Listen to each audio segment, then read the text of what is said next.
Today we are beginning the study island topic, U.S. involvement in Korea and Vietnam. This topic is not an uplifting one. War is terrible. It is not glorious and should never be glorified. It is extremely hard on all involved. I remember one of my college professors once saying that a nation has to sacrifice a certain amount of its population for security purposes. He was referring to the men, and now women, who fight in wars for the rest of the population. They are sacrificed. Those who die give the ultimate sacrifice, and those who live are forever changed. Many are tormented, as shown in the recent movie American Sniper. In this topic we'll talk about two wars, Korea and Vietnam. This video is part 1, covering the Korean conflict. Japan ruled Korea from 1910 to 1945. They lost Korea because they lost World War II. That meant Korea's fate was up to the winners of World War II. Both the U.S. and the USSR were winners of World War II. We were allies during the war, and we became enemies immediately afterwards. So, we split Korea on the 38th parallel. Parallels are another name for latitude lines. Latitude lines are imaginary lines that circle the globe from east to west. Longitude lines are imaginary lines that circle the globe from north to south. Latitude lines are also called parallels because they are parallel to one another. If you were in my Westward Movement and Native American session, you may recall me saying that drawing imaginary boundary lines on maps typically do not lead to happy times. This is an example of that idea. Okay, so let's talk about this particular imaginary line, the 38th parallel. Russia, or the USSR, took stewardship of North Korea, and we took stewardship of South Korea.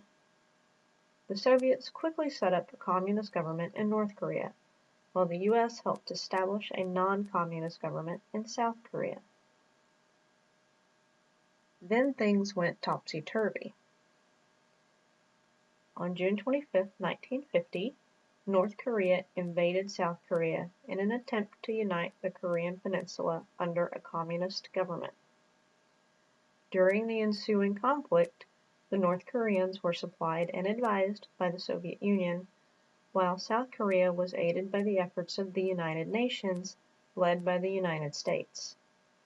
The United States helped the South Koreans mainly because of our Containment Policy, which you probably learned about during the Cold War session. In a nutshell, this policy said that we needed to stop the spread of communism.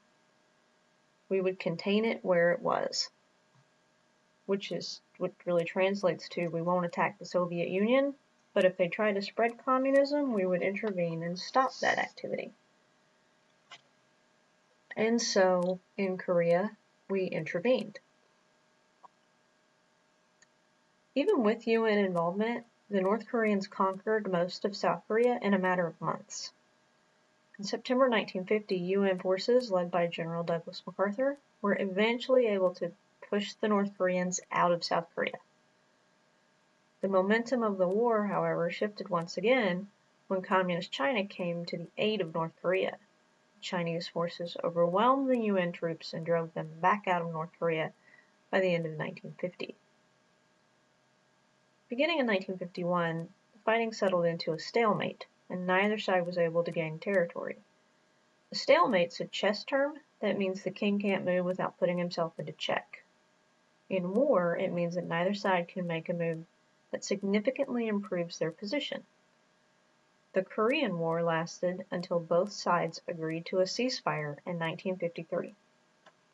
The Korean peninsula remained divided, but South Korea was kept free of communist control following the fighting. Today, South Korea is still free of communist control, and in 1988 it hosted the Summer Olympics. North Korea is currently still communist and is ruled by a crazed dictator who is pursuing nuclear weapons capability. It's still a stalemate. That concludes the lesson about Korea. You should proceed now to the Vietnam video.